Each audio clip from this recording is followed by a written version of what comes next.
What's up, farming family? How y'all doing today? Today, we're going to be checking out the RONBUS R1.16. I got all three of these sent to me by RONBUS. If you want to try to get one of these paddles, I have a discount code for 10% off. It's FarmerPB, and I'll get, a drawback from it if you all use the code. But right now, the R3.16 has a sale going on Amazon right now. I think it was for $89. So if you were looking for, a budget paddle under $100, they have a sale going right now. I will be reviewing that here in the next couple days. I just thought I'd throw that out. I won't get a drawback from that. That is just a sale that's going on with someone else, but worth something, worth looking into. But let's get into this. Let's check out the RONBUS R1.16. Let's see, the specs on it, all that stuff, and then I'll go over the spin, what I think of the serve, the grit, all that stuff. Okay, the paddle length is 16.5 inches. The face width is 7.5 inches. The grip length is 5.5 inches. And the circumference is 4.25 inches, and it's an octagon. It weighs 8.2 ounces, and it's made of raw Toray T700 carbon fiber, which nowadays, that's what a lot of the paddles are, made out of. It's aerodynamic, that's the paddle shape's what it's called. Polypropylene honeycomb, which is what, most of the paddles are also made with nowadays. 16 millimeter, and it has an edge guard. Okay, I've noticed a lot of the ones that do thermoforming are also putting edge guards on just to keep it nice and, sturdy, so you have the, bigger sweet spot. But these paddles, they don't have the thermoform. They don't have the foam around the edges. The spin. Okay, when it comes to the spin of this paddle, I would probably put it either right at the Electrum E or a little bit lower. Because I've played with the Electrum Model E a decent amount, and when I played with it, I felt like this paddle had similar characteristics when it came to the way the ball spun and came off the paddle. Not entirely sure why though, but it felt literally, I know why. But that's the closest paddle I'd probably compare this one to be honest, in my opinion. Okay, serves. The serves on this are pretty good. They're not going to be as good as the R3.16 or some of your, more power paddles or higher grip paddles. But for a budget paddle, it's going to do enough spin basically for anything you want to do.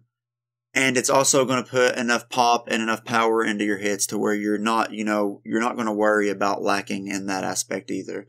It's not like a complete soft paddle like a Gearbox CX14. The return to serve. The return serves are really good with this too. I wish it had the foam edges, that way the sweet spot would be bigger. But then at the same time, when they put foam edges in it and when they put the thermoformed edges too, it also seems to make the paddles a lot poppier.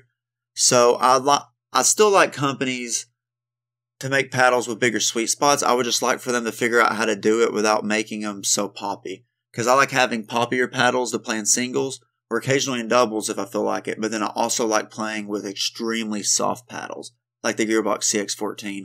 And overall, this one's not really poppy. It's like the perfect balance of a little bit of everything. I don't really have a problem with drops in general. I probably miss my fair share like everyone else does. But the only time I really struggle with drops is when I have a power paddle.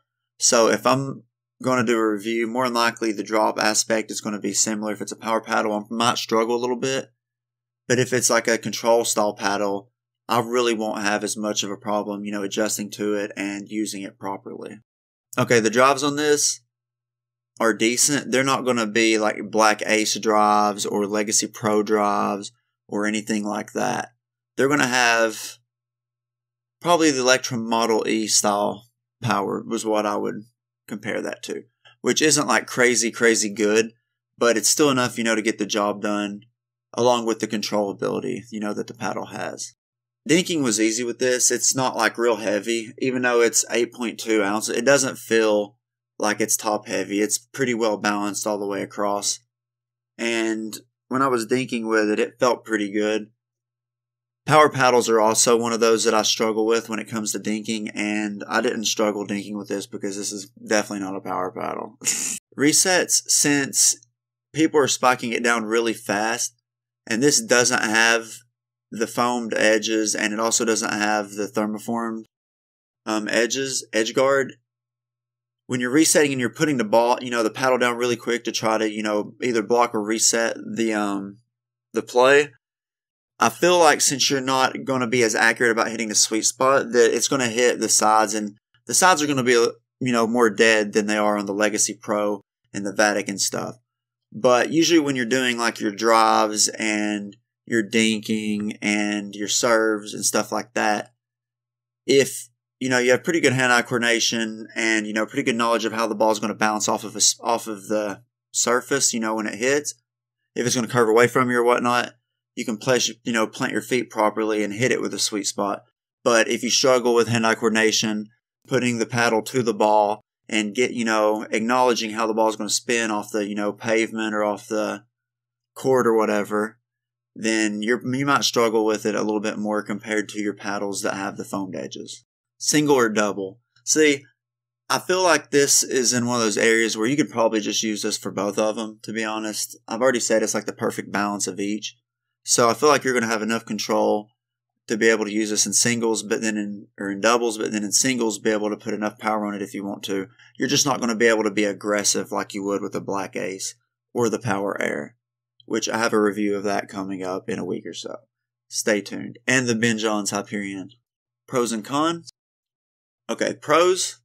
The paddle's really, really cheap. I think it's like $120. Yeah, see, this is the R1. The R3 right now is on sale for $89, if I'm not mistaken. And that's really, that's a really good deal if you're not wanting to spend a decent amount of money. Lately, I've been buying paddles in the $150 to $170 range. I bought the Vatic, the Legacy Pro, and then before that, though, I bought the Gearbox 614 and then spent too much money on the Black Ace, in my opinion. But overall, if you're not wanting to spend a lot of money, it's a pretty good paddle. It's got decent control, decent power. The owner is very proactive in emailing you back and talking to you, which you usually don't get that with the owners. You usually get just random assistants or people like that talking to you. So it's nice when you actually get to talk to the owner. Same with Legacy and Vatic. When I emailed, I got to, talk to, all three of the owners, and that's really nice being able to do that. The con about this is I'm not sure how long the grit is going to last, because it feels kind of like the Ben Johns Hyperion grit, and I know it's been notorious for wearing off, but if I'm going to spend money on a Ben Johns Hyperion that's going to wear off in several months, I'd probably just buy 2 of these and then use one, and then whenever the grit wore off, maybe just give it to a new player or something like that, and then play with the other one, and you got 2 of these paddles basically for the price of the Ben Johns paddle. Well, the R3, you get 2 of them. But that's why I worry about the grit, and I'm not really sure about, the durability, because I'm not going to bend this or anything like that and break it, because I just got these sent to me to try out. But that's another thing I worry about is the durability. When they're not uniform pieces, there's not a guarantee that they're going to be, indestructible or almost indestructible. But I swung it around like crazy, like spiking the ball, drives, and handled it up good. But then again, I'm not like aggressive with my paddle. I'm not smacking my leg and all that kind of stuff. So I'm not going to have those problems that everybody else does. But overall, this is a really good budget paddle. My backpack right now has the Black Ace, the Gearbox 614, and the Legacy Pro. I'm going to keep those 3 in there. I don't think I would add this one over any of those 3, to be honest. But if you're a player and you're looking for something that's not going to cost like $200 or $190, I would definitely at least, consider them for sure. Or at least this one. I have different reviews coming up of all 3. My reviews of all 3 are going to be slightly different. I'm going to tell you how I rank them in how much I like them. Like this one, if I was going to play in tournaments, I would say this one out of the three was my favorite. But when it came to funness, I would rate this a 2.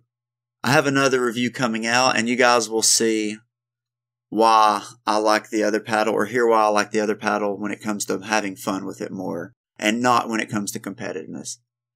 But until next time, stay safe, have a good day, keep playing pickleball.